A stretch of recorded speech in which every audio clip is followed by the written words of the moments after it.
നമുക്കിന്ന് സോഷ്യൽ സയൻസിൻ്റെ Malayalam medium annual എക്സാമിനേഷൻ്റെ ഒരു മോഡൽ ക്വസ്റ്റ്യൻ പേപ്പർ ചെയ്യാം. ഒന്നാമത്തെ പ്രവർത്തനം, ഒരു കുടുംബം ഭക്ഷ്യ ഉപഭോഗത്തിനും ഭക്ഷ്യേതര ഉപഭോഗത്തിനുമായി ഒരു നിശ്ചിത കാലയളവിൽ ചെലവഴിക്കുന്ന ആകെ തുകയാണ് കുടുംബ ചെലവ് ആണല്ലോ. കുടുംബ ചെലവിൻ്റെ ഡെഫിനിഷനാണ് നമ്മൾ പഠിച്ചിട്ടുണ്ട്. ഇനി അതിൻ്റെ അകത്തുള്ള ഒന്നാമത്തെ ക്വസ്റ്റ്യൻ ഇതാണ്: പ്രതീക്ഷിത ചെലവ്, അപ്രതീക്ഷിത ചെലവ് എന്നിവയ്ക്ക് കൂടുതൽ ഉദാഹരണങ്ങൾ കണ്ടെത്തി പട്ടിക പൂർത്തിയാക്കുക. താഴെ ഒരു പട്ടികയുണ്ട്. അതിൻ്റെ അകത്ത് ഒരു കോളത്തിൽ പ്രതീക്ഷിത ചെലവ്, അടുത്ത കോളത്തിൽ അപ്രതീക്ഷിത ചെലവ്. പ്രതീക്ഷിത ചെലവ് ഒന്ന് വിദ്യാഭ്യാസം തന്നിട്ടുണ്ട്, ബാക്കി രണ്ടെണ്ണം നമ്മൾ എഴുതി പൂർത്തിയാക്കണം. ഇനി അപ്രതീക്ഷിത ചെലവിൽ അപകടം തന്നിട്ടുണ്ട്, ബാക്കി രണ്ടെണ്ണം കൂടെ എഴുതണം. പ്രതീക്ഷിത ചെലവിൽ വരുന്നത് നമ്മൾ വിദ്യാഭ്യാസം പറഞ്ഞു, അടുത്തത് ആഹാരം, വൈദ്യുതി ബിൽ, പത്രം, വിനോദം, വസ്ത്രം, ഇതൊക്കെയാണ്. ഇനി അപ്രതീക്ഷിത ചെലവിൽ അപകടം പറഞ്ഞു, അടുത്തത് പ്രകൃതിക്ഷോഭം, രോഗങ്ങൾ, വിലവർദ്ധനവ്, മരണം.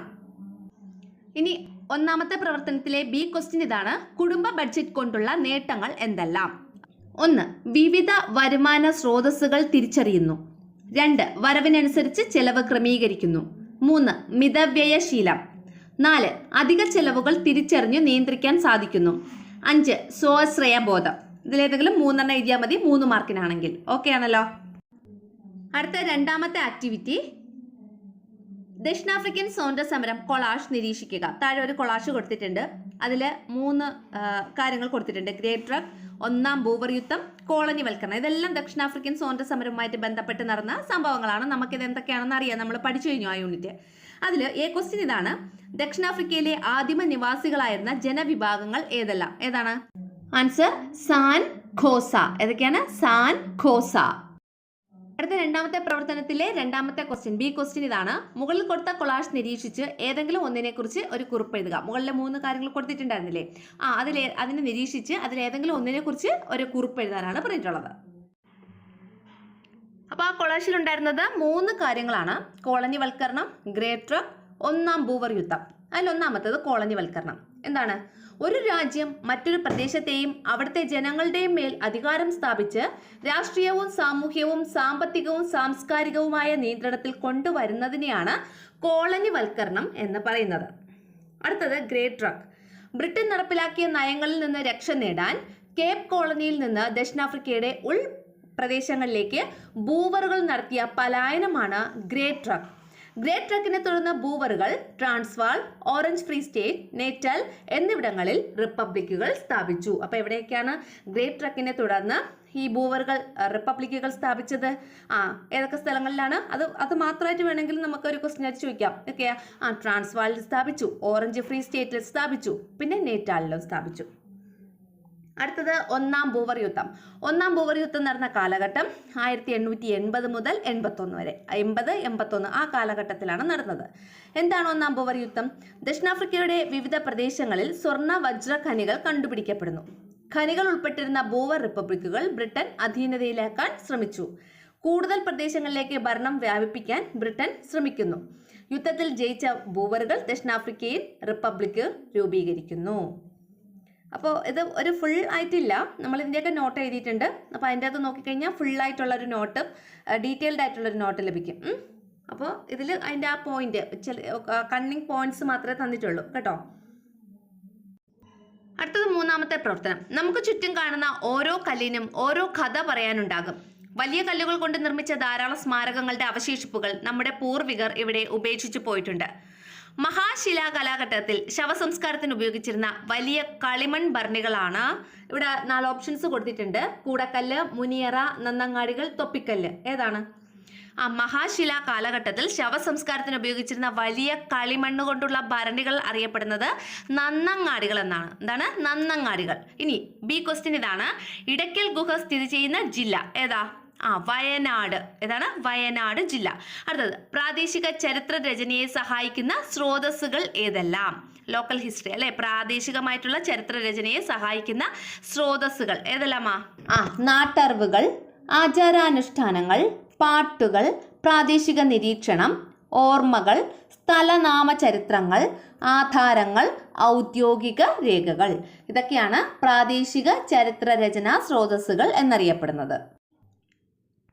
അടുത്തത് 4ാമത്തെ പ്രവർത്തനമാണ്: നോക്കിയോളൂ, ഒരു വസ്തുവിനെയോ പ്രദേശത്തെയോ പ്രതിഭാസത്തെയോ കുറിച്ചുള്ള വിവരങ്ങൾ വിദൂരതയിൽ നിന്നും സ്പർശബന്ധം കൂടാതെ ഉപകരണങ്ങളുടെ സഹായത്തോടെ ശേഖരിക്കുന്ന രീതിയാണ് വിദൂര സംവേദനം എന്ന് പറയുന്നത്. നമ്മൾ പറഞ്ഞിട്ടുണ്ടായിരുന്നു വിദൂര സംവേദനം, അതിന്റെ ഡെഫിനിഷനാണ് ഈ തന്നിട്ടുള്ളത്.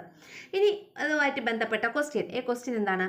വിമാനത്തിൽ ഉറപ്പിച്ചിട്ടുള്ള ക്യാമറയുടെ സഹായത്തോടെ ആകാശത്ത് നിന്നും ഭൗമോപരിതല സവിശേഷതകളുടെ ചിത്രങ്ങൾ പകർത്തുന്ന രീതിക്ക് പറയുന്ന പേര് എന്തെന്ന് അറിയപ്പെടുന്നത്? അത് ആകാശീയ വിദൂര സംവേദനം. എന്താണ്? ആകാശീയ വിദൂര സംവേദനം എന്നാണ് പറയുന്നത്. അപ്പൊ എ ക്വസ്റ്റ്യന്റെ ആൻസർ ആകാശീയ വിദൂര സംവേദനം. അടുത്ത ബി ക്വസ്റ്റ്യൻ നോക്കിയോളൂ. ആധുനിക ലോകത്ത് വിദൂര സംവേദനത്തിന് അനന്ത സാധ്യതകളാണ് ഉള്ളത്. ഏതെങ്കിലും 2 സാധ്യതകൾ എഴുതാനാണ് പറഞ്ഞിട്ടുള്ളത്. ഏതൊക്കെയാണ്?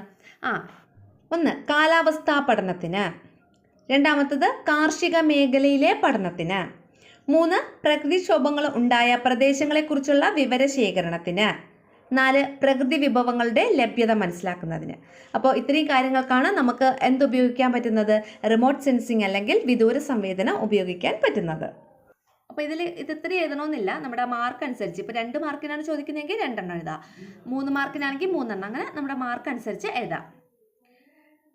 അടുത്തത്, തന്നിരിക്കുന്ന കേരളത്തിന്റെ ഭൂപടം പരിശോധിച്ച് ഭൂപട വായനയ്ക്ക് ആവശ്യമായ ഘടകങ്ങൾ ഏതെല്ലാം എന്ന് കണ്ടെത്തുക. ഭൂപട വായനയ്ക്ക് ആവശ്യമായിട്ടുള്ള ഘടകങ്ങൾ ഏതെല്ലാമാണ്?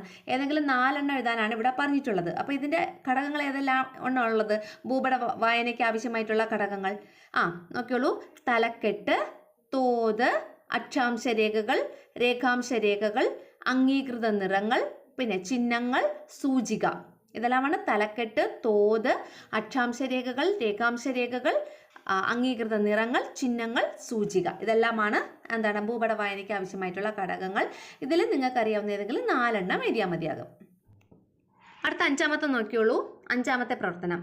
പ്രത്യേക സൗകര്യ സംവരണ നിയമവുമായി ബന്ധപ്പെട്ട് ദക്ഷിണാഫ്രിക്കയിൽ സ്ഥാപിക്കപ്പെട്ടിരിക്കുന്ന ചില മുന്നറിയിപ്പ് ബോർഡുകൾ വർണ്ണവിവേചനത്തിന്റെ സാമൂഹിക അവസ്ഥ പ്രകടമാക്കുന്നു.